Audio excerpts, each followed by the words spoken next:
Welcome back, as we now overview typical installation and adjustment procedures.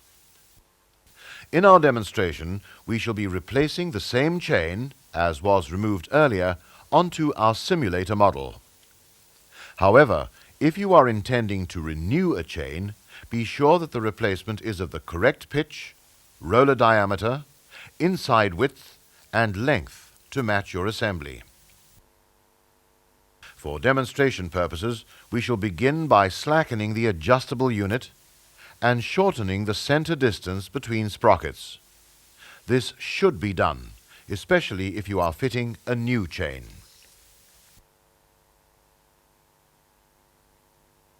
The chain is then wrapped around the sprockets as demonstrated.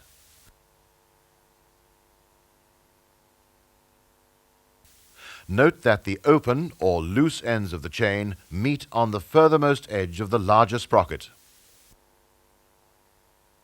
The connecting link is next fitted along with the sidebar and retainer. It should be noted that retainer clips should be installed in such a way that the closed end will face the normal direction of chain travel. Be sure by inspecting that the retainer has properly engaged both pins. At this time, we need to consider two issues, namely tensioning and alignment, both of which require separate explanation. So we'll first deal with tensioning, or to be more technically correct, the adjustment of sag. You will require a straight edge and an engineer's rule to perform this task. On our model, we have far too much sag, so it must be reduced by adjusting the movable unit to increase the distance between sprocket centers.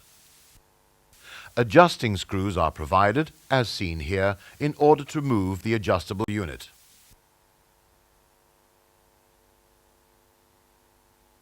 Adjustment is made until a small but noticeable amount of sag exists when the chain is depressed at mid-span. Then the base bolts are secured. A straight edge laid across the two wheels can now be used as a reference edge. A steel rule is used to depress the chain at mid-span and the amount of deflection read against the reference edge. As a general guide, the measured amount of sag should be between 2 and 4% of the distance between centers. In our example, the center distance is 310 millimeters. If we are going to provide a 2% sag, we calculate 310 multiplied by 2 divided by 100, which works out to 6,2 millimeters, or 6 millimeters rounded out. Adjustment is now made until a 6 millimeter deflection is obtained. We turn our attention now to the subject of alignment, which, in simple terms, means ensuring that the chain and its associated sprockets operate in line with one another. In principle, alignment is correct when, firstly, adjacent shafts are parallel to each other, and secondly, when sprocket edges lie on a common plane. As it is usually difficult to check alignment with the chain in position, it may be necessary to remove the chain in order to perform checks, using a straight edge against the sprocket facings. Using the straight edge, we can check such conditions as offset wheels and angular misalignment of shafts. Any necessary lateral adjustments are made to the movable unit using the side adjuster screws, and in the case of horizontal plane adjustments, shimming may be necessary. Offset sprockets can often be rectified by repositioning along the shaft. Alignment is correct only when the wheel facings are coincident along the straight edge.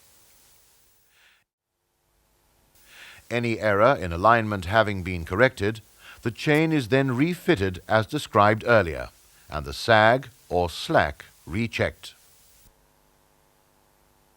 If further sag adjustment is necessary, make sure that you turn adjuster screws by equal amounts so as not to disturb the alignment. Secure the unit's hold-down fasteners prior to making your tensioning checks.